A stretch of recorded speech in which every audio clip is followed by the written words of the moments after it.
You're on 94.1 FM, 3WBC, with Jerry Guirguis presenting... Downtown, everything's waiting for you.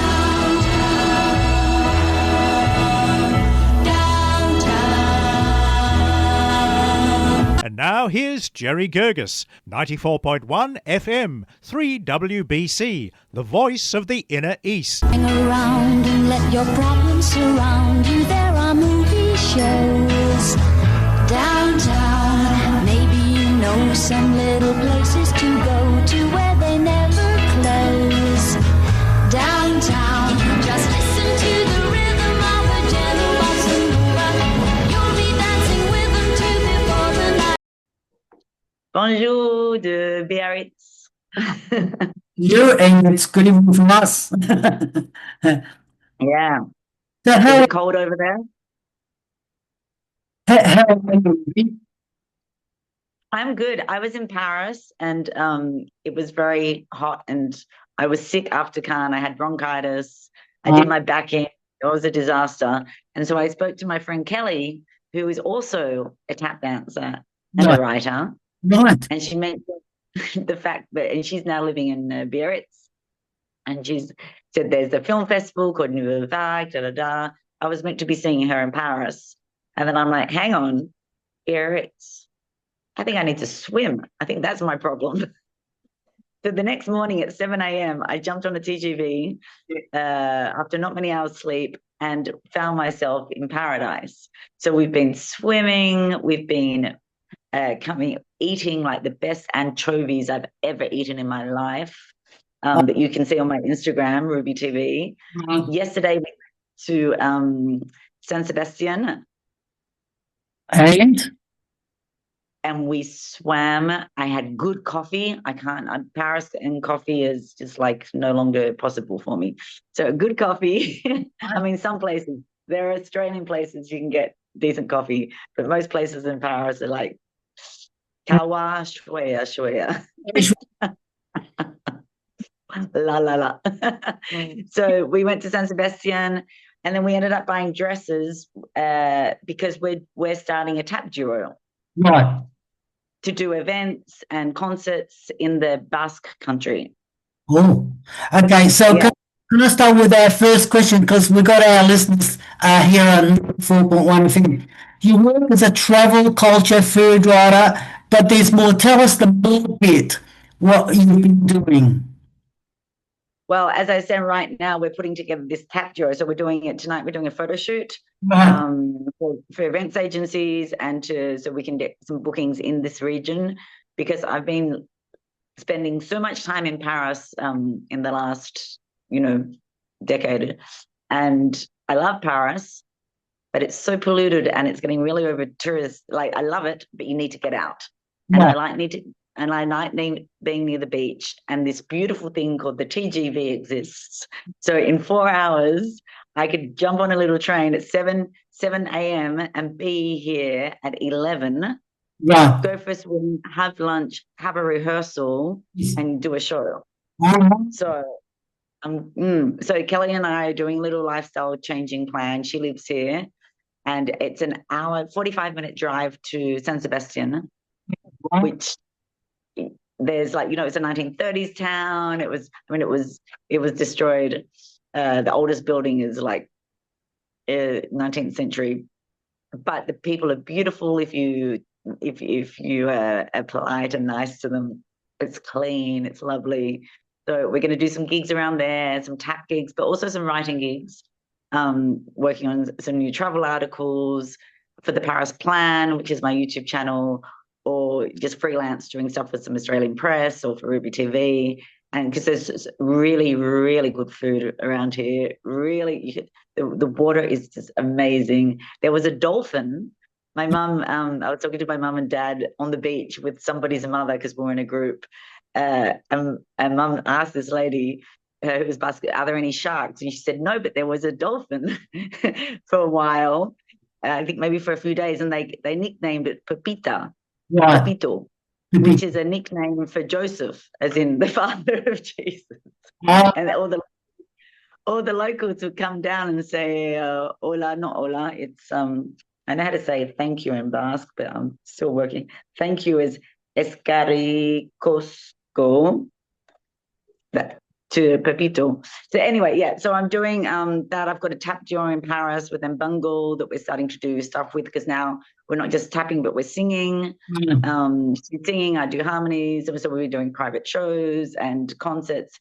Still doing stuff with Wendy Lee Taylor and Philippe Petit, the Parisian Rendezvous, that we will be doing at the Caveau de la Huchette, which is like the amazing, most iconic jazz club in the world, in Europe, if not the world, right near Notre Dame. So we'll be doing shows there that people can come to when they're in Paris, which is a trip through music and love and France through the ages.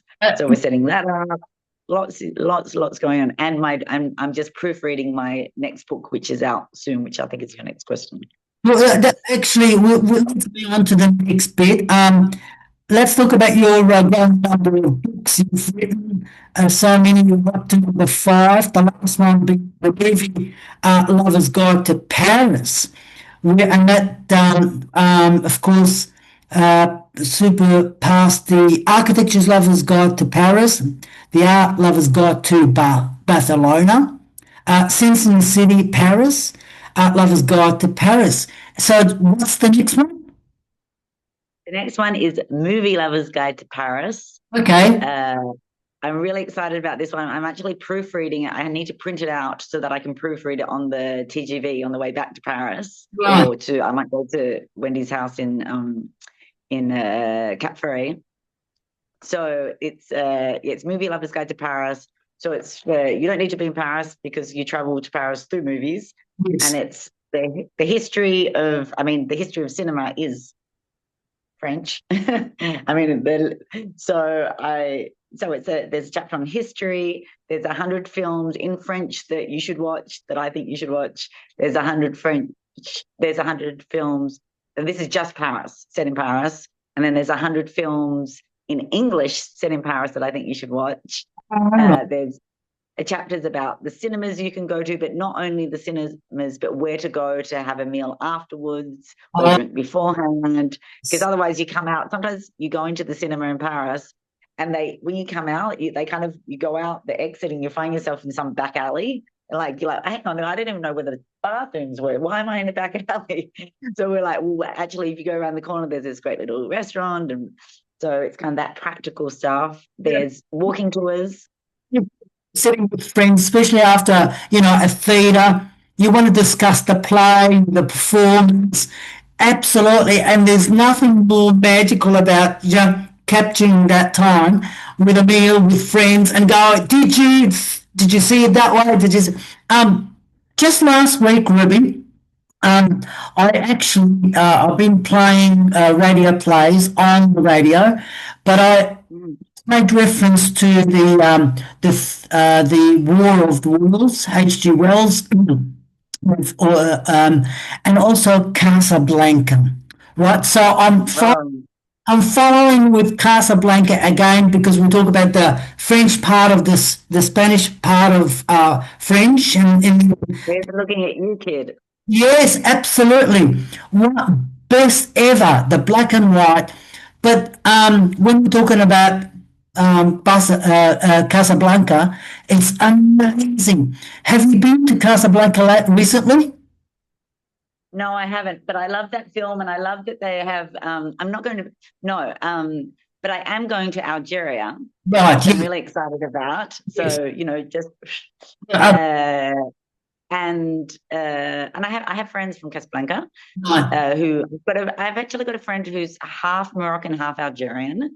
And his mother's Algerian, his father's Moroccan, and he lives between Paris and then he goes to both places. He's a really lovely guy, and he does poetry and one-man shows and makes films and so, if I visit, I'm sure he'll be a good tour guide. But my next trip to North Africa, I'm going to, I'd like to go to the film festivals in Egypt. There's the Cairo Film Festival, but El Gouna would be amazing. So maybe see if I can go there. But I'll be going to Algeria to see some friends and family and there's some projects. I'm doing a video clip with a a musician from the southern Maghreb who does music. So it's a mix of music from southern Maghreb, but because it's so close to what they call Afrique Noire, or but the more southern African, so it uses that kind of inspiration. Also, a really interesting mix of music with like an electric guitar that comes in. Is very kind of fusion, and we're going to do a clip for him. We're going to do one in Paris, but then I'm discussing to see if we can do a second clip with a director called Wama, who I'm working with, who is fantastic, a Kabila director, Algerian director, who is a really, really poetic artist, and we're hopefully going to do the second clip in the Sahara. So when you travel to Algeria, can you please send me some clips so that when we have another interview chat, so people, because we've got this perception of what Casablanca looks like, but people say it's so changed. Morocco is so changed, and Algiers is so changed, and it's all modernized, and maybe we can have a coverage and a bit of a chat about some of the, the architecture's lover's guide to Algeria. Yeah, well, I'm talking to my publisher. We were going to do the next one was Movie Lover's Guide to Cannes, but then the publisher thought it was a little bit too niche, and I thought, well, either I'll do something on Algeria. Not to, people can either travel there literally, but, cultural travel to do, jewelry workshops and cooking workshops and, working in orphanages. There's so many things to do. Or I thought even it'd be kind of cool. You know how remember when we were kids, we did, I don't know if it still exists, Clean Up Australia Day. Does that still exist? Does it still exist? I'm heaps older than so what I did when a kid didn't exist last time. It's a great concept, and so I thought we could do like Clean Up Algeria Day, and just in terms of like not throwing rubbish out the window, but the nature is so beautiful. I want to go into the forests. And the flowers, the bees, the fruit. Oh my gosh, the fruit is next level. In Paris, you go to the supermarket. We go to the markets, not the supermarket. And even in Australia now, sometimes I make the joke with my dad that you have a peach and it's like, it tastes like the dream you can almost remember of eating a peach in a distant life. But in Algeria, the fruit and vegetable is just like, you don't need to add many things because of the quality of the tomatoes, the mishmash, the apricots. Yeah. Apricots actually in France right now are really good. It's the best that they've been in years. I was walking in Liverpool not long ago, and they had Egyptian strawberries, and they were it was so delish. Strawberries in my cousin has a restaurant in Gigel, which is in Algeria on the coast, and that's the place to go. Gigel is the place to go for strawberries. And my parents used to have French restaurants in Australia, and my mum would make the desserts. So she would do a strawberry mousse to die for. And I made her make it. We have family over when I come home for Christmas. And I think it was last year, I said, please make the strawberry mousse. It's like lots of sugar, but strawberries and cream basically. But oh my gosh, so delicious. And so I was thinking of adding the strawberry mousse of my mum's recipe, which is is probably a Margaret Fulton revisited, and adding it to the menu in the Gigel restaurant with the strawberries from Gigel. Woof! And dates also. It's date season in December. Oh, and in Tunisia, there's a film festival in December that I would like to go to. It's Qantas. So it's an old Roman town, which still has ruins.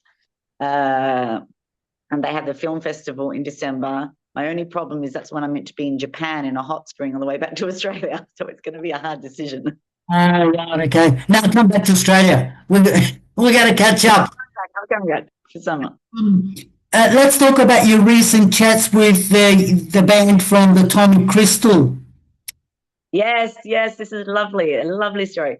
So I was doing Parisian time step on a paniche with Wendy Lee Taylor, and I think Philip was there. We had Lauren Einstein, I don't remember his surname, on great pianist replacing Philip on a paniche in Paris. It was a super hot day, and there was a free band outside, and we were downstairs, and it was like sweltering heat, and it was free upstairs. People had to pay to see us, and we're like, oh no.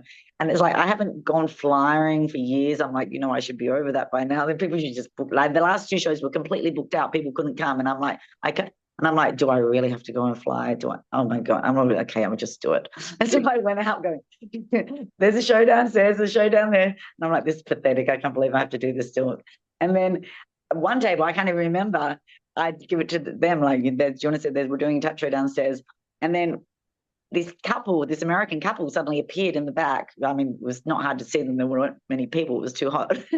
And then they were laughing and clapping, and they came up in the interval and said, look, we have to go because we weren't expecting to come, but we love what you're doing. And apparently when I gave the flyer and I said, there's a tap show, do you want to come? And she's like, of course we want to come to a tap show. I mean, why wouldn't we want to come to a tap show? And they ended up becoming friends. Yeah. And they formed this band called the Tommy Crystal Band. Okay. So because they had a duo and they were living in America, but they wanted to get their residence here, so they finally did it. He's the graphic designer, and she's a musician, and she's a singer, and they're a couple, and they're great.